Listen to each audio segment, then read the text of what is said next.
చిన్న పిల్లలు ఇప్పుడు 5 సంవత్సరాలు 6 సంవత్సరాల పిల్లలు ఉంటారు. ఆ పిల్లలు ఏం తినకుండా ఉండలేరు.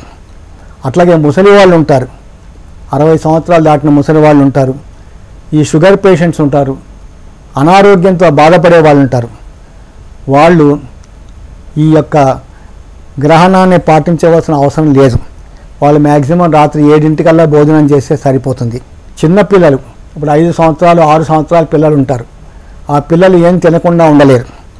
అట్లాగే ముసలి వాళ్ళు ఉంటారు, 60 సంవత్సరాలు దాటిన ముసలి వాళ్ళు ఉంటారు, ఈ షుగర్ పేషెంట్స్ ఉంటారు, అనారోగ్యంతో బాధపడే వాళ్ళు ఉంటారు.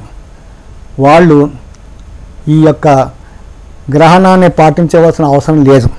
వాళ్ళు మ్యాక్సిమం రాత్రి 7 భోజనం చేస్తే సరి. చిన్న పిల్లలు ఇప్పుడు 5 సంవత్సరాలు 6 సంవత్సరాల పిల్లలు ఉంటారు. ఆ పిల్లలు ఏం తినకుండా ఉండలేరు.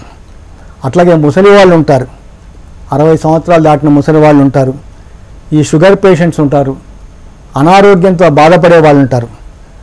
వాళ్ళు ఈ యొక్క గ్రహణాన్ని పాటించవలసిన అవసరం లేదు.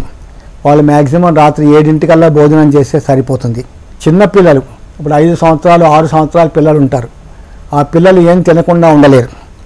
అట్లాగే ముసలి వాళ్ళు ఉంటారు, 60 సంవత్సరాలు దాటిన ముసలి వాళ్ళు ఉంటారు, ఈ షుగర్ పేషెంట్స్ ఉంటారు, అనారోగ్యంతో బాధపడే వాళ్ళు ఉంటారు. వాళ్ళు ఈ యొక్క గ్రహణాన్ని పాటించవలసిన అవసరం లేదు. వాళ్ళు మ్యాక్సిమం రాత్రి 7 భోజనం చేస్తే సరిపోతుంది.